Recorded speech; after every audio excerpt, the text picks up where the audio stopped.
en lisant, en écrivant. Le podcast de lecture versatile de Pierre Ménard.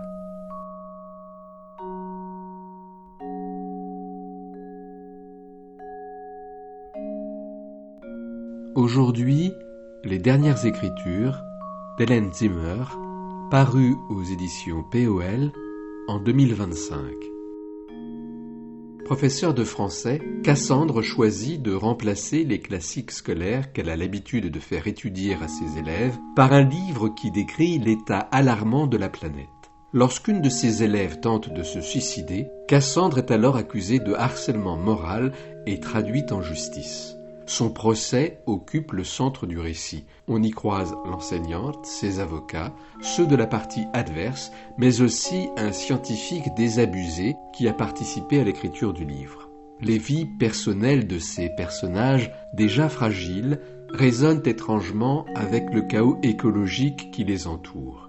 Ce roman choral mêle critique sociale, réflexion sur l'école et méditation sur la catastrophe climatique.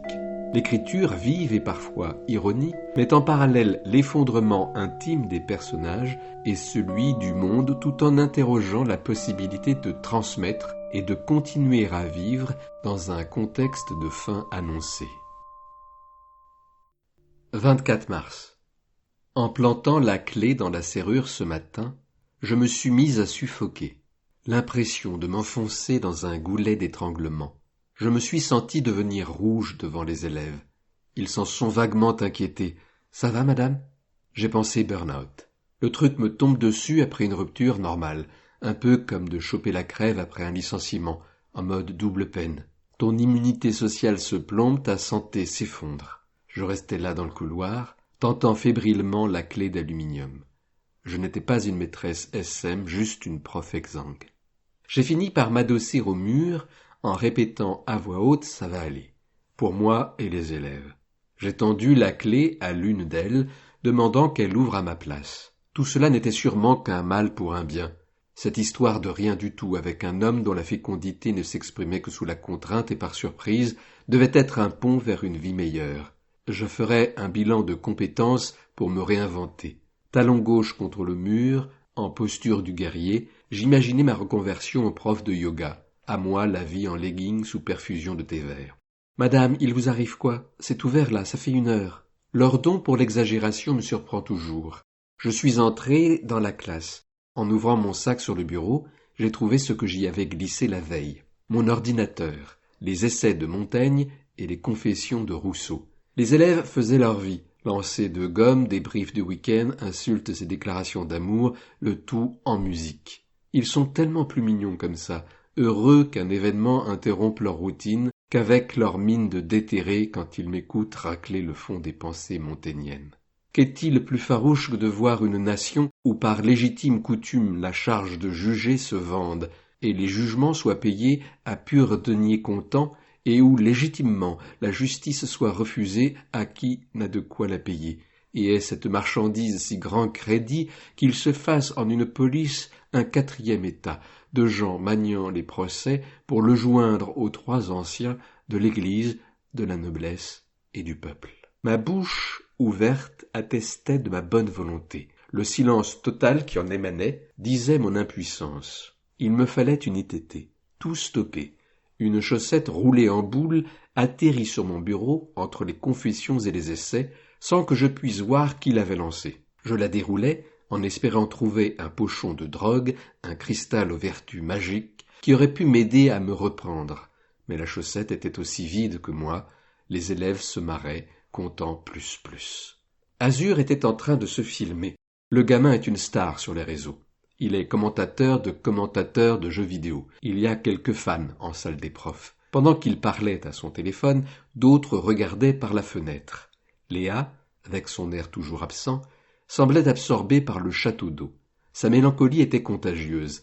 Je sus que je n'y arriverais plus. Les mots, les livres, élucubrés sur qui dit quoi en page machin, sur les accords et les mésententes à propos de la langue française, sur le bien fondé de l'argumentation. Je portais en moi une profonde envie de silence, ne plus servir à rien, ni à bien, ni à mal.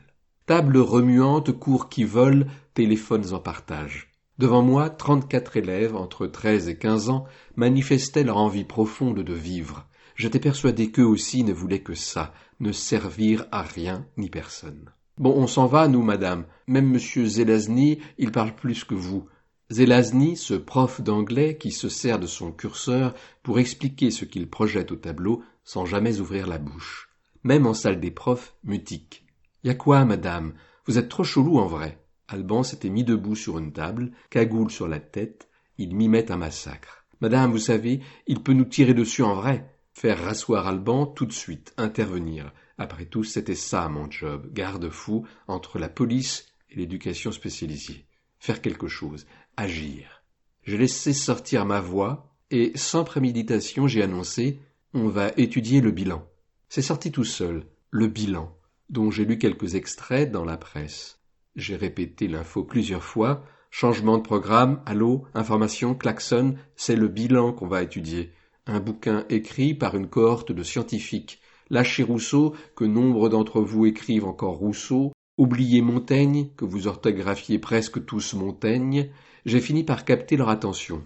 Azur a posé son téléphone sur la table. Léa a quitté le château d'eau des yeux. Enfin, Alban est descendu de la table.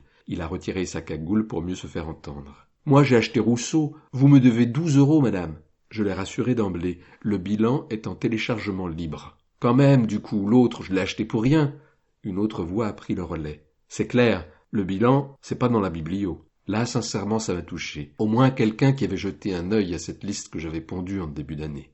Le 27 mars. J'ai fait la même chose avec les 5e. On a lâché au vide.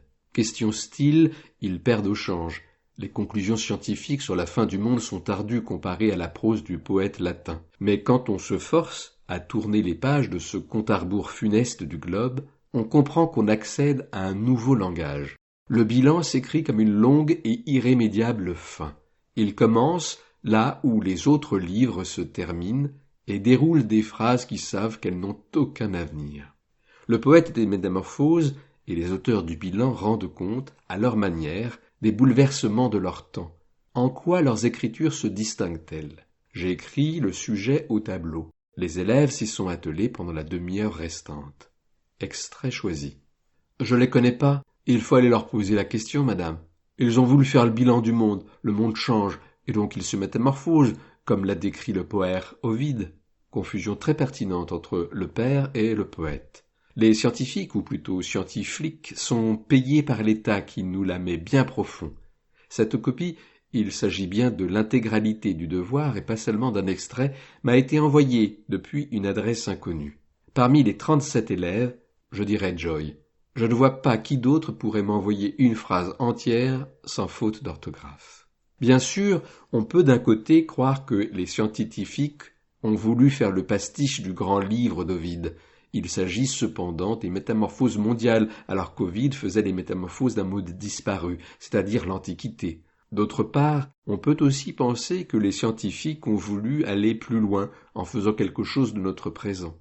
Il me reste une classe avec laquelle changer de cap, mes 4e, après quoi je ferai mon annonce en salle des profs. Chers collègues, je ne fais plus étudier qu'un bouquin à mes élèves, celui qui écrase tous les autres, j'ai nommé le bilan. Un livre qui nous ramène à l'intention originelle de l'écriture en dressant le premier inventaire global de nos ressources. Les Mésopotamiens ont commencé à graver des tablettes d'argile pour quantifier le monde, compter le grain et le bétail, se souvenir des dettes. 5000 ans de technologie plus tard, le bilan nous offre une mesure sans égale du reste à vivre. Ce livre est essentiel, il constitue le dernier décompte avant la fin du monde. Douche prise, je reviens au carnet. Je me demande si, avec cette étude du bilan, je ne suis pas en train d'essayer de survivre à mon propre crash. Genre je me fais larguer, je largue le programme. Je ne tire pas mon propre bilan, je préfère m'occuper de celui du monde. 29 mars. Tout ce plastique qui colore la terre, ce ciel sous serre, ces gens qui se cachetonnent pour retrouver le sommeil et le sourire qui va avec, tout cela qui s'appelle la vie m'égaie fort. J'en ai fini avec le vélo, boulot, dodo. Je pédale avec ardeur, j'entre dans la chaleur moite de la classe, sans être à fleur de peau, et le soir je roupille comme un loir. Les débats entre collègues ne me donnent plus l'impression d'être coincé dans un embouteillage. Je me laisse traverser sans mal par les histoires de décrochage scolaire et de révision budgétaire. Si ce n'est l'extase, ça ressemble au goût de vivre, qui m'avait quitté depuis Grand C, peut-être avant. Toute l'année, je me suis levé en écoutant le service public. En buvant mon café, j'ai entendu la fin de tout. Tous les matins, fin des temps, fin du monde, fin de l'humanité, fin du civisme, fin de l'espoir, des énergies fossiles, de la paix. Tous les jours, la fin du jour. 2 heures plus tard, je faisais face à la génération qui ne connaîtra que ça. Les enfants, la vie est terminée, mais avant que tout disparaisse, laissez-moi vous bassiner avec quelques métaphores. Métaphores qui ne vous seront d'aucune utilité pour ce qui vous attend. Car direz-vous autre chose que le feu, le jour où vous verrez les flammes embraser les nuages? Parlerez-vous de brûlures d'orgueil tressées vers le ciel? Réclamerez-vous autre chose que l'eau quand vos yeux plongeront dans les lacs vides? Vos larmes pourront-elles seulement couler face au globe peroxydé? Et quand vous plongerez les mains dans la terre grise, votre mémoire laissera-t-elle affleurer les proverbes séculaires? On ne se baigne jamais 2 fois dans le même fleuve, tant va la cruche à l'eau qu'à la fin elle se casse.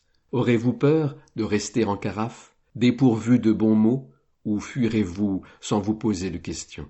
À trop vous regarder, je perds ma grammaire, et le sens des choses qui va avec. Je m'attendais à pire en salle des profs. J'imaginais mon procès, orchestré par Hervieux, suivi d'une mise à plat psychanalytique signée Corday. Corday a parlé fort comme elle sait le faire, d'elle surtout, meug levé au plafond. Il lui a suffi de quelques phrases pour que moi-même j'oublie le sujet de départ. Corday trouvait pertinent de nous raconter sa dernière visite au musée naval de Nantes, où elle s'est sentie transcendée par le courage des marins, alors que je venais de donner dans l'annonce choc. Je lâche le programme, les collègues, je ferai étudier le bilan jusqu'à la fin des temps, le bilan ou la seule prose valable de notre humanité en faillite. Et Corday qui nous parle de la beauté des épaves. Hervieux a recentré le débat. Peut-on soumettre à l'interprétation des élèves n'importe quel texte? Blabla qui a eu le mérite de ramener un peu de neutralité. Il n'était plus question, ni de Corday ni de moi, mais du référentiel. Une poignée de profs se sont barrés, les autres ont fini par hausser les épaules. Nous ne sommes que de simples profs, on n'est pas là pour réinventer le monde. On a basculé sur quoi manger à midi, et si l'ascenseur était réparé. Je me demande quand l'inspection va me tomber dessus. 30 mars. En fait, l'annonce a suscité le drame. Je l'ai appris aujourd'hui en sortant de mon cours avec les 5e qui, au passage, progressent à une vitesse folle. Léo, le prof de maths, s'est précipité sur moi quand je détachais ma chaîne de vélo. Précipité, c'est peut-être exagéré, mais enfin il est arrivé vers moi, ce qui n'arrive pas en temps normal. Sauf 3 mots échangés à la crémaillère de Laura, il y a plus d'1 an, on ne s'est jamais parlé. Léo vient donc me voir en ami. Il me dit qu'Hervieux a déjà fait remonter l'info à la principale et qu'une convocation va me tomber dessus. Il est encore temps pour moi de me rétracter. Ami, lui et moi, pourquoi pas? Léo poursuit, me rappelant que c'est le 1er avril dans 2 jours. À ma place, il se retrancherait derrière un canular. Je vais y réfléchir, je lui dis merci. Là, il me propose un verre. On se retrouve donc dans 10 minutes au bar à vin, en bas de chez moi. Quand même, Hervieux, ce type est une sombre merde. En même temps, ça ne pouvait venir que de lui. Le narcissisme de Corday a au moins le mérite d'épargner les autres de sa connerie. Cette meuf est incapable de faire du mal ou du bien à qui que ce soit d'autre qu'elle-même. 1er avril. Où je pense aux frais des ablettes, à la reproduction en eau douce, aux œufs qui se baladent dans les vaguelettes de l'amour. Avant-hier, juste un verre avec Léo. Beaucoup parlé du bilan, de son contenu anxiogène, compliqué à faire digérer aux élèves, mais essentiel par les temps qui courent. De comment je renouvelle l'approche du français en faisant étudier des scientifiques plutôt que des auteurs et des autrices. De la différence de style entre les auteurs hommes et les autrices femmes, entre les auteurs femmes et les autrices hommes. Beaucoup trop parlé. À croire qu'on préférerait se montrer nos cerveaux plutôt que le reste. On s'est revus hier, même bar, même bouteille, dégoupillé 1 heure plus tôt, descendu très vite pour grimper chez moi cette fois. Tornade. Et pas un instant, je n'ai pensé à mes ovocytes. Lorsque je ne pense plus à rien que ce que j'ai dans la bouche, à rien d'autre que l'homme avec qui je pénètre le moment présent, j'ai tendance à me dire que c'est le bon. C'est irrationnel.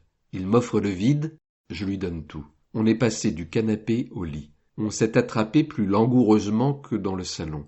Refaire le vide par faire le vide. Dans l'obscurité, s'épuiser. La troisième fois la laisser sec, moi suffocante. En m'endormant, je sentais le plaisir lisser mon front, emplir mes joues. J'avais les yeux clos, nul besoin de se regarder pour s'aimer bien. Ce matin, silence cotonneux sur odeur de brioche. Léo a fait le café. C'est joli de le voir s'activer chez moi. « Tu es sûr ?» il m'a demandé soudainement. « Sûr de quoi ?» J'ai bu quelques gorgées de café pour retrouver une voix audible. « De quoi ?» j'ai répété. « Ton histoire de bilan, ça risque de mal finir. » J'ai bu encore, mangé un peu, éludé. J'avais envie de rester dans le vide de la nuit, la tiédeur irresponsable. Mais Léo m'en a définitivement extirpé. « Dans ce cas, je te suis. » Je l'ai regardé avec étonnement. Je ne lui avais rien demandé. En lisant, en écrivant. Le podcast de lecture versatile de Pierre Ménard.